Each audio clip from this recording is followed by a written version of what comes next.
दोस्तों यहाँ पर आप जानते होंगे कि कुछ दिनों से ई रुपीस का सिलसिला चल रहा है।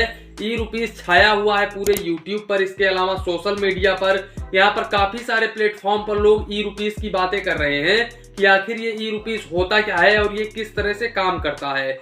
दोस्तों आप लोगों ने काफी सारी वीडियोस देखी होंगी, लेकिन इस तरह से आप लोगों को कोई भी नहीं बताएगा। मैं जिस तरह से आप लोगों को बताने वाला हूँ कि आखिर ये ई रुपीस होता क्या है और ये किस तरह से काम करता है। इसके अलावा दोस्तों हम इस वीडियो में कुछ कमेंट्स का भी रिप्लाई करेंगे, तो दोस्तों वीडियो को बिल्कुल भी स्किप मत करिएगा। और अगर आप चैनल पर पहली बार आए हैं तो प्लीज चैनल को सब्सक्राइब कर लें ताकि आपको ऐसे नॉलेजफुल वीडियोस मिले सबसे पहले। तो चलिए इसी के साथ में वीडियो स्टार्ट करते हैं। दोस्तों ई रुपीस यूपीआई का एक एडवांस वर्जन है।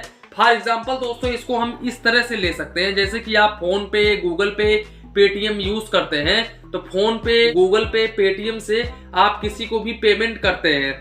ठीक ऐसे ही आप लोगों को डिजिटल रुपीस के रूप में पेमेंट करना है। दोस्तों अब डिजिटल रुपीस कैसे काम करेगा और इस पर लोगों का क्या फायदा है, यहाँ पर गवर्नमेंट का क्या फायदा है, क्यों ये ई डिजिटल रुपीस यानी कि ये जो ई रुपीस है क्यों लॉन्च कर रही है, तो इसका एक सिंपल सा फायदा है दोस्तों। सरकार जो भी रुपया किसानों को ट्रांसफर करेगी और जिस सामान को खरीदने के लिए ट्रांसफर करेगी वो किसान उसी सामान को खरीद पाएगा उस रुपए से। सेम यही प्रोसीजर है दोस्तों यहाँ पर स्पेशल पेमेंट का, यहाँ पर सरकार का यही फायदा है। दूसरी बात यहाँ पर दोस्तों पब्लिक का कुछ भी फायदा नहीं है। पब्लिक जैसे यूपीआई इस्तेमाल करता था, जैसे कि गूगल पे, फोन पे या अमेजॉन पे, ऐसे काफी सारे पे हैं जो यूपीआई के अंतर्गत काम करते हैं। तो आप जैसे यूपीआई से पेमेंट करते थे किसी भी कंपनी को, किसी भी मर्चेंट को आप यूपीआई से पेमेंट करते थे, वैसे ही ठीक आप ई डिजिटल रुपीस भी पेमेंट करेंगे। दोस्तों अलग अलग बैंकों ने अपना ई डिजिटल रुपीस का ऐप लॉन्च कर दिया है, आपको प्ले स्टोर में देखने को मिल जाएगा। प्ले स्टोर जब आप ओपन करेंगे तो आपका किसी भी बैंक में सेविंग्स अकाउंट है तो उस बैंक को आप सर्च कर सकते हैं, यानी कि जैसे पंजाब नेशनल बैंक है तो पीएनबी ई डिजिटल रुपीस आप सर्च कर सकते हैं। इसके अलावा अगर आपका यूनियन बैंक है तो यूनियन बैंक ई डिजिटल रुपीस आप सर्च करेंगे तो आ जाएगा।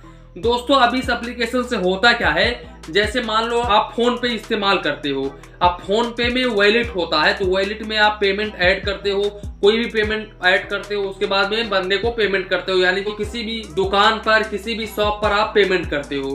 तो वैसे ही सेम यहाँ पर भी होता है दोस्तों। आप जैसे बैंकिंग ऐप ओपन करोगे, ओपन करने के बाद में दोस्तों आपको क्या करना है, जैसे आप फोन पे में, अमेजॉन पे में, भीम यूपीआई में, यानी कि किसी भी यूपीआई के एप्लीकेशन में आप पेमेंट ऐड करते हैं अपने वॉलेट में, सेम यहाँ पर भी आप लोगों को एक वॉलेट देखने को मिल जाता है।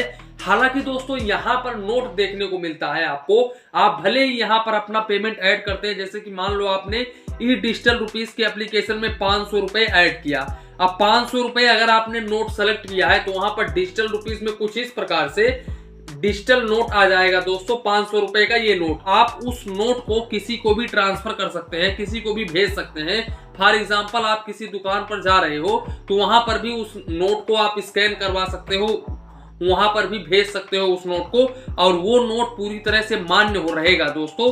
ठीक इसी प्रकार से देखिए ई डिजिटल रुपीस ई करेंसी में आता है दोस्तों। ये भी एक करेंसी है जो कि डिजिटल करेंसी है दोस्तों, डिजिटली तरीके से काम करता है। और यूपीआई आपका ऑनलाइन है, यहाँ पर पेमेंट आप ट्रांसफर करते हैं एक बैंक से दूसरे बैंक में। लेकिन ई डिजिटल रुपीस में जैसे कि आप सीधे भाषा में समझो ये कि ये एक तरह का वाउचर है दोस्तों। जैसे कि आप फ्लिपकार्ट का वाउचर, अमेजॉन का वाउचर यूज करते हो, सेम इसी प्रकार का ये वाउचर है। इसमें क्यूआर कोड भी होता है। इस क्यूआर कोड को कोई भी पर्सन, किसी भी दुकान पर आप जाओगे तो वो क्यूआर कोड स्कैन करके पेमेंट ले लेगा। इसके अलावा दोस्तों इस ई डिजिटल रुपीस को आप किसी को भी ट्रांसफर कर सकते हो और इसको रिडीम भी कर सकते हो अपने अकाउंट्स में, यानी कि रिफंड भी ले सकते हो। अगर आप ई डिजिटल रुपीस ऐड कर चुके हो अपने ई डिजिटल रुपीस एप्लीकेशन में तो आप उसको रिडीम भी कर सकते हो, अपने अकाउंट्स में पूरे अमाउंट को ट्रांसफर कर सकते हो। तो कुछ इस तरीके से ई डिजिटल रुपीस काम करता है दोस्तों। जानकारी के लिए हम आप लोगों को बता दें कि कुछ दिनों में ई डिजिटल रुपीस ही इंडिया में चलेगा। यूपीआई का बहुत ही कम हो जाएगा। जिस तरह से ये फैल रहा है धीरे धीरे धीरे धीरे, काफी सारे दुकानों पर ये चल रहा है, अभी चलने लगा है। बड़े बड़े शहरों में, बड़े बड़े सिटी में ई रुपीस अब चलने लगा है। तो दोस्तों ये जिस तरह से फैल रहा है वैसे ही, जैसे कि यूपीआई आपने देखा होगा कि जब शुरू में यूपीआई लॉन्च हुआ था तो यूपीआई के बारे में किसी को भी पता नहीं था कि ये किस तरह का एप्लीकेशन है, इससे कैसे पेमेंट करते हैं। लेकिन धीरे धीरे ये ऐसा छाया दोस्तों कि अपना कंट्री नहीं बल्कि दूसरे कंट्री में जैसे कि अमेरिका हुआ, ऑस्ट्रेलिया हुआ, यहाँ पर भी यूपीआई इस्तेमाल होने लगा दोस्तों। और आज यूपीआई के मामले में सबसे ज्यादा पेमेंट इंडिया से ही होता है दोस्तों। तो ये इंडिया के लिए बहुत ही बड़ी अच्छी बात है।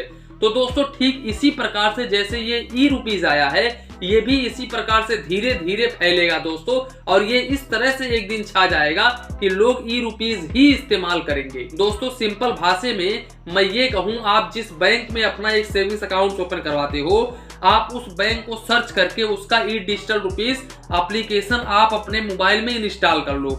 इंस्टॉल करने के बाद में आप लोगों को रजिस्ट्रेशन करना होगा। रजिस्ट्रेशन करने के बाद में दोस्तों वहां पर 20 रुपए का नोट, 5 रुपए का नोट, ऐसे फोटो यानी कि डिजिटल रुपीज जैसे बाउचर होता है उसी हिसाब से आपके सामने दिखेगा कि ये 5 रुपए का नोट है। इस तरह से दिखेगा, आप स्क्रीन पर देख सकते हैं दोस्तों। तो यहाँ पर 5 रुपए का नोट दिखेगा, उसके बाद में 10 रुपए का दिखेगा, 100 रुपए का दिखेगा, 200 रुपए का दिखेगा। आप जिस नोट को चाहें उस नोट को अपने वॉलेट में ऐड कर सकते हैं दोस्तों, और उसको किसी भी शॉप पर ट्रांसफर कर सकते हैं जहां पर ई रुपीज चलता हो, वहां पर आप पेमेंट कर सकते हैं। इसके अलावा दोस्तों जैसा कि आप लोग जानते हैं कि कुछ दिनों पहले मैंने कर्नाटका बैंक के सेविंग्स अकाउंट्स के ऊपर एक वीडियो बनाई थी, जिसमें मैंने कर्नाटका बैंक के सेविंग्स अकाउंट्स को एक्सप्लेन किया था कि इसके कौन कौन से बेनिफिट्स होते हैं और कौन कौन से हिडन चार्जेस आप लोग को देने होते हैं। उसी वीडियो में मैं ये भी बोला था दोस्तों कि मैं कर्नाटका बैंक का पार्ट 2 लेकर के आने वाला हूं, और उस वीडियो में मैं आप लोगों को ये बताऊंगा कि कर्नाटका बैंक कैसा बैंक है और क्या इसमें आपको एक सेविंग्स अकाउंट ओपन करवाना चाहिए या फिर नहीं ओपन करवाना चाहिए। तो ये वीडियो आ नहीं पाई दोस्तों, वो इसलिए क्योंकि लोगों ने, देखिए मैं कोई भी वीडियोस बनाता हूं तो लोगों का अलग अलग कमेंट आता रहता है। तो जो मेरा सोचा हुआ रहता है, मेरा जो प्लान रहता है, वो फेल हो जाता है लोगों के कमेंट के सामने। क्योंकि लोगों का जब मैं कमेंट देखता हूं तो मैं उसी कमेंट के ऊपर वीडियो बना देता हूं, और अपना जो प्लान किया हुआ रहता है, मेरा जो खुद का जो प्लान किया हुआ रहता है वीडियो, वो वीडियो मैं बना नहीं पाता हूं। तो दोस्तों कल एक भाई का कमेंट आया था जिन्होंने बताया कि सर आप कर्नाटका बैंक के पार्ट 2 के ऊपर वीडियो बनाइए। आपने बोला था कि कर्नाटका बैंक का पार्ट 2 आएगा लेकिन आया नहीं। तो दोस्तों बेसिकली ये पार्ट आने वाला है, आपको 2-3 दिन में मिल जाएगा। इसके अलावा दोस्तों एक भाई ने कमेंट किया था कि YouTube पेमेंट के लिए कौन सा बैंक सबसे बेस्ट होता है। तो दोस्तों यहाँ पर मैं आप लोगों को कहूंगा कि state bank of India best होता है। इसके अलावा दोस्तों पंजाब नेशनल बैंक भी बेस्ट है। यहाँ पर भी आप लोगों को फॉरेक्स ट्रांजेक्शन चार्जेस ज्यादा नहीं देना होता है। देखिए फॉरेक्स ट्रांजेक्शन चार्जेस लगभग सभी बैंकों में सेम ही है, 2-4 रुपए का अलग फर्क देखने को मिलेगा। लेकिन जल्दी क्रेडिट होने की अगर हम बात करें तो SBI में पैसा ज्यादा जल्दी क्रेडिट हो जाता है। जो भी डॉलर का पैसा आता है वो बहुत जल्दी क्रेडिट हो जाता है दूसरे बैंकों के मुकाबले। इसके अलावा दोस्तों HDFC bank, ICICI bank, axis bank भी YouTube पेमेंट के मामले में बेस्ट है। इसके अलावा यहाँ पर पंजाब नेशनल बैंक है, यूनियन बैंक ऑफ इंडिया है, ये भी बैंक बेस्ट है। तो दोस्तों यही था आज का वीडियो, इसी के साथ में वीडियो समाप्त करते हैं। वीडियो पसंद आया हो तो प्लीज वीडियो को एक लाइक करिए और अपने चैनल फाइनेंस बैंकिंग को सब्सक्राइब करिए। मन में कुछ डाउट हो, कंफ्यूजन हो तो प्लीज कमेंट करिए। धन्यवाद, मिलते हैं नेक्स्ट वीडियो।